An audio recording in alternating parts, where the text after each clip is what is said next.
11월 7일 날 출발해서 11월 16일 날까지 사역을 마치고 왔습니다.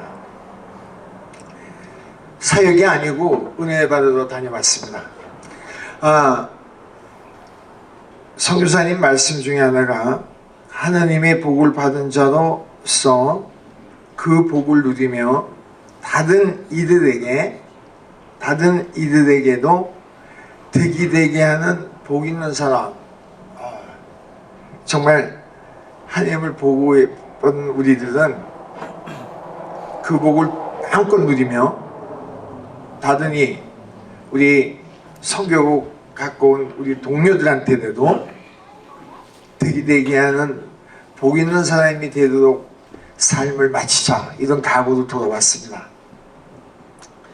중국은 말 그대로 두 종류인데, 보안지역은 내가 그곳을 가니까 보안지역이 되는 거고, 중국의 이용일 선교사님은 저한테 자기가 사역하는 지역을 분명히 얘기를 하라 그랬습니다.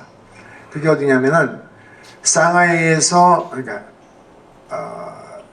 인천에서 상하이까지 간 후에 상하이에서 4시간으로 걸리는 운남 지역인데, 거기서 또 차로 약 4시간, 그러니까 소모 시간이 만 24시간 만에, 그러니까 가는 거리만 24시간을 가서 거기를 도착을 했는데, 한 가지 제가 이번에 좀 놀라고 온 곳이, 길거리에 침을 뱉는다든가 휴지나 담배꽁초를 전혀 보지 않고 상상해도 너무 깨끗하다는 거죠.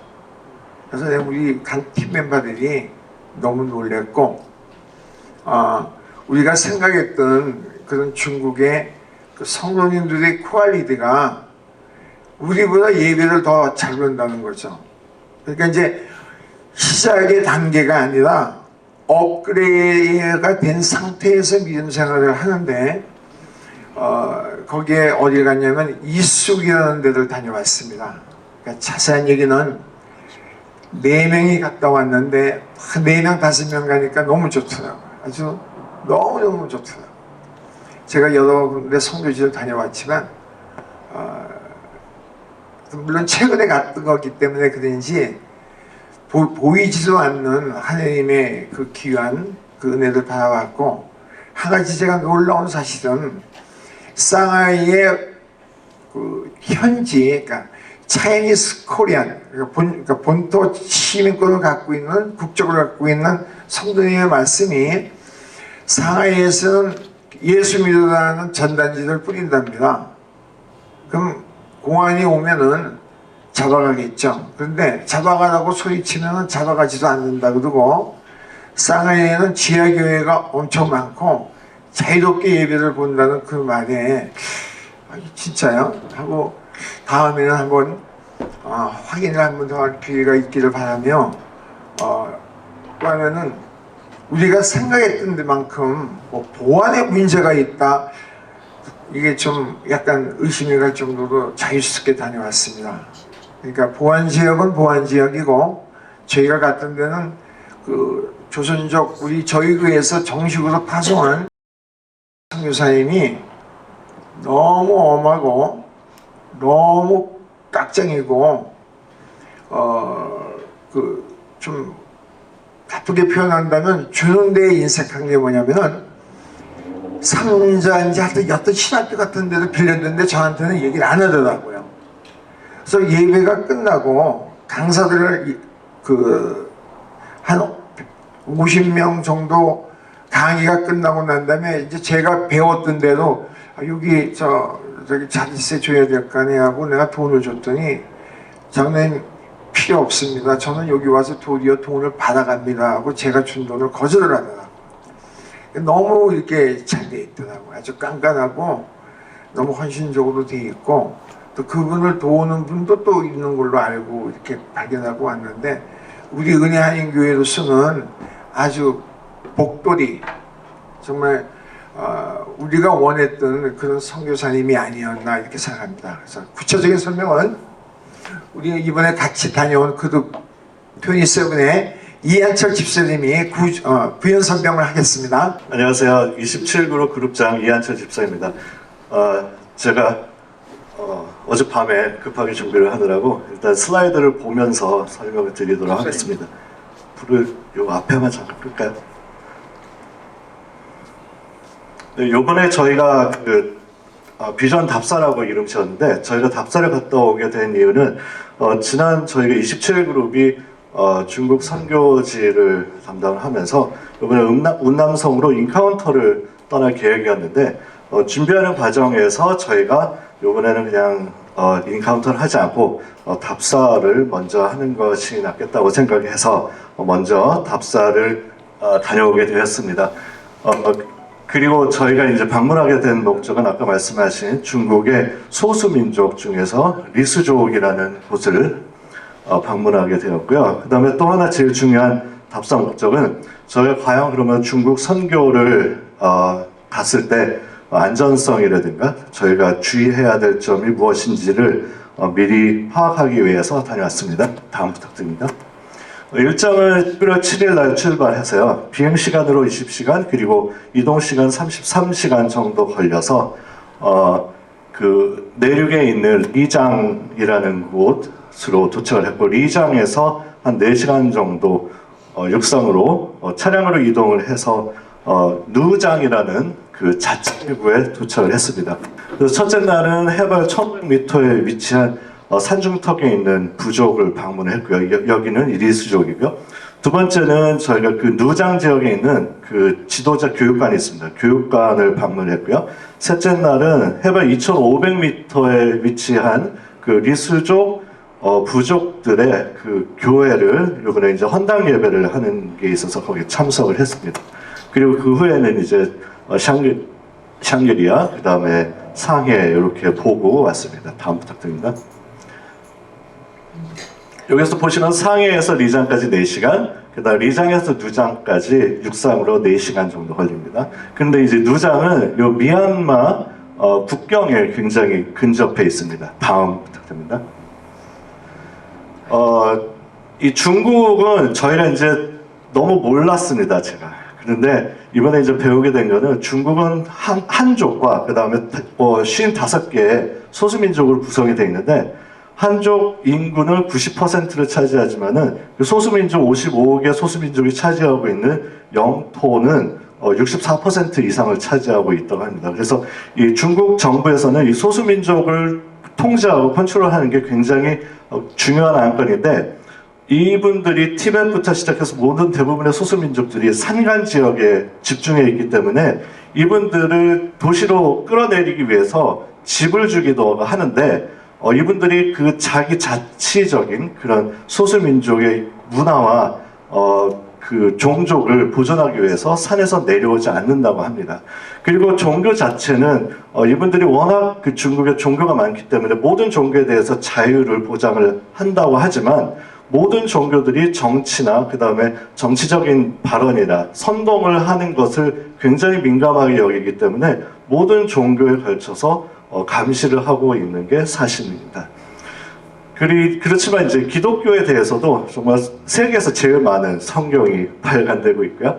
그 다음에 외국인은 원칙적으로 포교 활동이라든가 말씀을 전하는 것을 금하고 있다고 합니다. 하지만 중국 그 시민이라든가 중국 분이 목사로서 승인된 교회, 삼자교회라든가 아니면 승인된 신학교를 나오신 목사님들이 예배를 하고 말씀을 전하는 것은 전혀 문제가 되지 않는다고 합니다. 다음 부탁드립니다. 운남성에 있는 소수민족은 중국 전체 55개 소수민족 중에서 25개 소수민족이 차지하고 있고요. 그 다음에 저희가 방문한 리스족은 한 70만 명 정도 되는데 80% 이상이 기독교 신자입니다. 다음 부탁드립니다. 지정학적으로 운남성은 미얀마와 근접해 있지만은 그 위로 티벳이 있고 그 외에 신장 위구르가 있습니다. 이 티벳은 굉장히 불교가 강한 지역이고요. 그다음 신장 위구르는 아시다시피 회교가 주로 하고 있는데, 이 신장 위구르는 석유도 나오고 무기도 굉장히 집중이 돼 있다 보니까 지금 독립을 하겠다고 하다 보니까 이제 중국과 많은 문제를 거치고 있습니다. 다음 부탁드립니다. 저희가 방문한 요 누장은 리스족이 제일 미얀마와 위치하고 있는데 이따가 말씀드리겠지만 리스족의 이 역할은 뭐냐면은 티벳에서 내려오는 그 불교의 영향을 이 리스족의 산간마다 70만 명이 위치하고 있는 그 기독교인들이 그 모든 산을 기독교화하고 있기 때문에 티벳에서 내려오는 불교를 막아주는 그런 마지노선 역할을 한다고 합니다. 그리고 그 외에 이 누장에 25개의 모든 그 자치구가 있는데 다 모두 소수민족입니다. 다음 부탁드립니다. 이 리스족은 1907년 제임스 프레이저라는 영국 선교사님이 상해에 도착해서 양쯔강을 따라서 거꾸로 배가 올라갈 수 있는 데까지 올라가서 도착한 곳이 우리가 비행기로 간 그 거리를 끝까지 배로 올라가셔서 운남성 그리고 리장 그 지역에 있는 사람들을 그때 만나서 이분들에게 알파벳으로 기반된 글자를 만들어서 성경을 번역하고 복음을 전하고 그 다음에 찬양을 가르쳤습니다. 다음 부탁드립니다. 저희가 묵었던 방이며 힐튼 35불입니다. 다음이요. 먹었던 빵, 저 귤같이 생긴 게 찐빵입니다. 다음이요. 이렇게 장로님, 권사님 두 분, 그리고 이용일 선교사님 이렇게 모시고 다녀왔습니다. 다음이요. 다음 요거 저기 플레이 하시면 됩니다.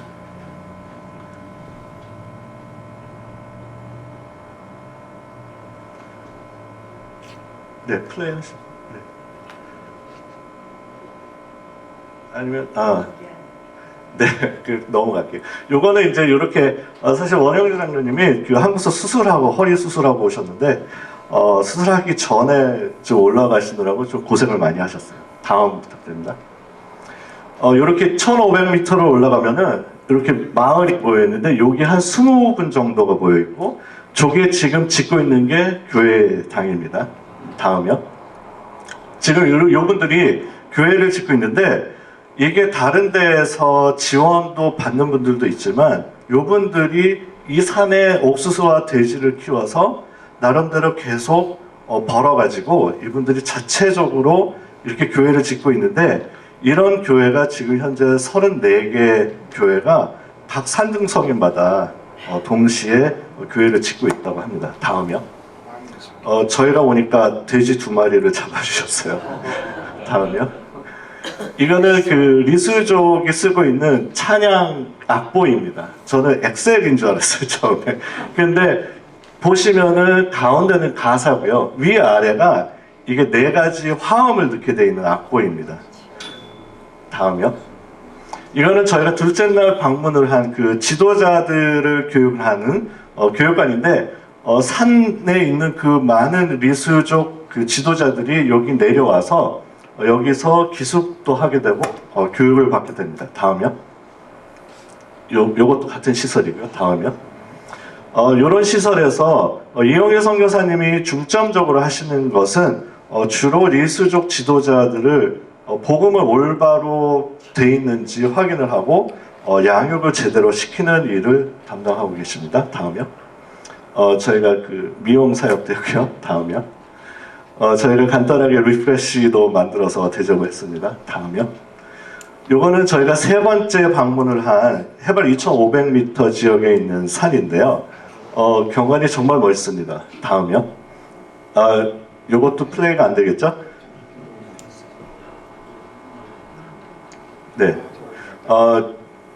오토바이를 타고 저희가 이제 이 산을 이렇게 내려가게 돼 있는데 저기 이제 보시면은 알겠지만은 바로 왼쪽은 낭떠러지예요. 그래서 제가 한 손으로 카메라를 잡고 오파를 잡고 정말 떨리는 마음으로 촬영을 했습니다. 다음이요. 요거는 이제 요것도 플레이하면 좋은데 그런 좁은 길을 이분들이 그 해발 2,500m의 그 성전을 짓기 위해서 저렇게 목에다가 그 모든 건축 재료들 이거는 이제 유리창을 목에다 감고 그 좁은 길을 오토바이로 한 15분 가는 길을 걸어서 이렇게 모든 건축 재료를 이제 나르는 장면이고요. 다음이요. 비디오가 안 나와서 이것도 비디오가 안 나오겠네요. 네. 네. 저희가 나중에 유튜브에 한번 올려드리도록 하겠습니다. 사실 저희가 이거 플레이를 했으면 하는 게 이분들이 지도자분이 한 분이 나와서 전혀 반주 없이 이렇게 음을 처음에 잡고 그러면은 이 모든 분들이 내 화음이 동시에 나오면서 찬양을 하게 돼요. 근데 이분들이 전혀 반주 없이 하는데도 너무나 화음이 아름답고요. 그 다음에 굉장히 음색이 특이합니다. 그래서 지금 이분들이 어떻게 그러면 이런 찬양을 유지하게 됐는지 실제로 연구가 이루어지고 있다고 합니다. 다음 부탁드립니다. 이분들은 율동팀입니다. 다음이요. 비디오가 안 되나? 비디오가 아마 지금 제가 이거는 맥에서 만들어가지고 전환을 해서 아마 플레이가 안 되는 것 같습니다. 요거는 이제 요게 이제 성전이에요. 요게 이제 안 나오는 것 같아요. 요게 이제 성전인데 아까 이제 목에다 걸고 이렇게 이제 성전을 만들어 가시고 있는데 요 지역에 이제 요 분들이 한 100분 정도가 모여서 저렇게 생활을 하시고 그 다음에 이렇게 헌당 예배를 하는 장면입니다. 다음이요. 이수족 제가 이제 말씀드렸듯이 이 리수족은 120년 전에 선교사님이 그곳에 복음을 전한 이후에 계속 복음과 그 기독교가 유지된 게 아니라 중간에 그 중국 공안에 의해서 탄압을 받고 그 과정을 통하면서 그 선교사님이 어쩔 수 없이 이제 그 나라에서 추방되시고 나오게 됐는데 그 동안에도 이분들은 한 100년 이상을 이 산골 지역에서 자체적으로 복음을 유지하고 신앙을 유지를 했습니다. 저희가 사실 제가 저 촬영을 하다가 정말 저도 모르게 이제 눈물을 흘리게 된 이유가 이분들이 정말 해발 2,500m에서 정말 누구를 위해서 보여주기 위한 게 아니라 정말 하나님을 섬기는 마음으로 그리고 제너레이션이 굉장히 다양하게 있어요. 정말 갓 태어난 애기서부터 70, 80된 모든 제너레이션이 한 부락을 구성을 하고 있는데 그 안에서 굉장하게 나름대로 신앙생활을 하고 있고 그러다 보니까 이영일 선교사님의 역할은 이분들에게 복음을 전하는 것이 아니라 기존에 전해진 복음을 제대로 바로잡고 이분들을 훈련시키는 역할을 하셨습니다. 그리고 아까 말씀드렸듯이 티벳의 강한 불교가 내려오는 것을 막는 마지노선 방어선의 역할을 하고요. 그 다음에 주변에 이 소수민족, 25개 소수민족이 퍼져 있기 때문에 이 리수족을 통해서 그 주변 복음화를 시키는 데에 굉장히 큰 역할을 할 수 있을 거라고 그렇게 말씀하셨습니다. 사실 저는 이번에 처음 가서 정말 굉장히 많은 걸 배우다 보니까 제가 말씀드린 게 굉장히 편협적이고 작은 지역적인 지식들일 수도 있지만 아무래도 더 경험 많으신 분들이 많으시리라 생각됩니다. 다음 부탁드립니다. 그래서 저희가 그러면은 나중에 사역을 하러 간다든가 했을 때 그러면 어떤 방법을 해야 되느냐 생각을 했을 때 저희 외국인이 가서 복음을 전하는 것은 불법입니다. 근데 중국 선교사님이나 중국 사역자들 그리고 중국 교인들이 기독교를 전하는 것은 전혀 문제가 되지 않기 때문에 아까 말씀드렸듯이 저희가 이제 상해에서 만난 그 사업가분들은 조선족 그리고 교민분들인데 이분들은 상해에서 삼자교회가 아닌 승인 받은 교회에서 신앙생활을 하다가 그 담당 목사님께서 정부나 그 중국에 대한 정치적인 발언을 한 것 때문에 그 중에 누군지 모르는 사람이 신고를 했대요. 그래서 그 교회가 폐쇄가 돼서 그분들이 어쩔 수 없이 지하교회로 가정교회 중심으로 지금 신앙생활을 하는데 오히려 그게 가정교회가 너무 지하에서 더 뜨겁게 크게 부흥을 하다 보니까 이게 오히려 중국 정부에게는 큰 골칫거리가 됐다고 합니다. 그래서 가정교회별로 목사님들이 그 가정교회를 다 돌아다니면서 예배를 드리고 있다고 합니다. 그래서 저희가 전하는 것은 불법일 수도 있지만 현지 선교사님들과 현지에 계신 교인들과 연합을 해서 저희가 미리 교육을 시킨다든가 그 다음에 소규모로 저희가 집이라든가 다른 곳에서 만나서 그분들에게 교육을 시킨다든가 그 다음 교육 자료를 전해줘서 훈련을 시켜주고 사역 당시에는 말하자면 저희가 직접 인발부하는 건 아니고 옆에서 참관을 하면서 도와드리는 것은 별 문제가 되지 않는다고 말씀은 하셨습니다. 물론 이제 그것은 좀 지나보면서 더 판단을 해야 될 상황이기는 합니다. 그리고 이제 연합해서 그러다 보니까 현지 분들과 연합하고 그 다음에 아까 이제 보신 그런 그 교육관 같은 곳은 인카운트라든가 사실 TD도 충분히 할 수 있는 그런 곳이고 그 다음에 기숙사 시설이랑 식당 모든 게 다 갖춰져 있다 보니까 정말 저희가 현명하게 좀 지혜로운 방법을 찾으면은 방법이 있을 것 같습니다. 이상입니다.